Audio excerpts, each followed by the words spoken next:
Hello and welcome back to the channel HardReset.Info, and today I will show you how to pin a comment on TikTok. Open TikTok on your device and go to your profile at the bottom side of the screen.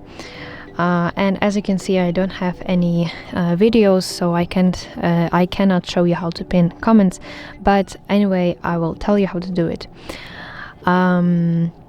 A little note before we start is that you can pin comments to those videos that only belong to you. So I cannot go to some random video of some other users and try to pin it.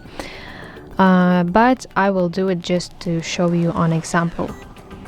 So let's pretend that this is my video and I want to go to the comment section and find exact comment that I want to pin. Then press and hold it like this, and here from the list of functions you should see pin. Tap on it and the comment will be pinned.